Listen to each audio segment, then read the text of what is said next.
Well, good evening and welcome back to Wednesday Night Recap.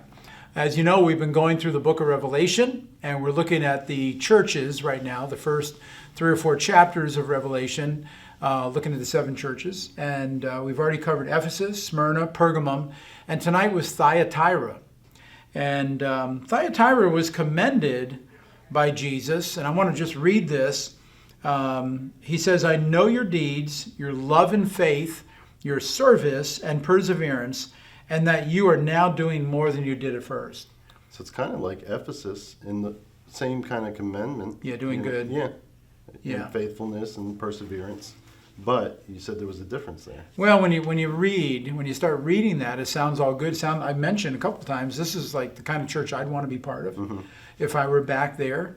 But then you go into the very next verse, and this is Jesus speaking to this church. He says, nevertheless, I have this against you. You tolerate that woman Jezebel, who calls herself a prophet or prophetess. And so, that's key. She's calling herself a prophetess. And we debated whether it was a real individual or was it a spirit that was in the church. And I really think it was an individual with a lot of draw, a lot of charisma maybe, that people would follow her, tolerate her, put up with her. And of course, should they have? Yeah. They really should have, They really should have confronted her. I don't know if they would have had to been so stern as to kick her out of the church, but a good number of people were following her, and she wasn't a good person to follow. No. So, she was into idolatry and sexual immorality. And, that wasn't speaking of the Old Testament Jezebel, but whoever this person was. Right. So they really should not. I don't know, how could you call yourself a prophet and be involved in sin like that to that level? Yeah.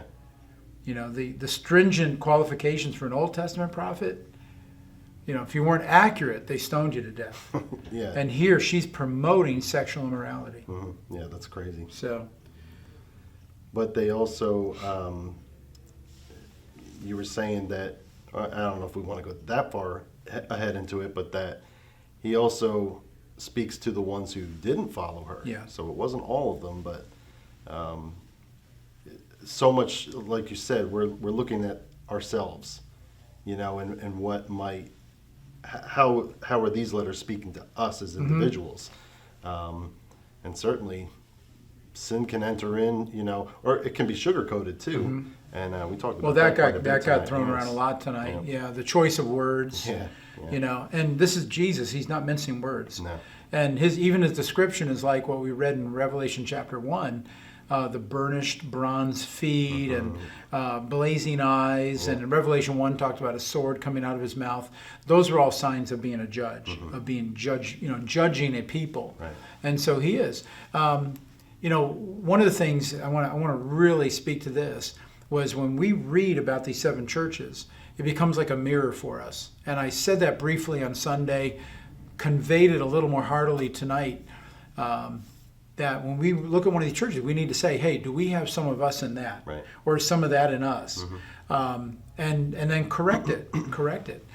There's no such thing as a perfect church. But Jesus and some of these churches, he's commending them. Most of them, he corrects them. He brings correction. Right. So today's church needs correction. Right. And that was mentioned. There's one other issue here.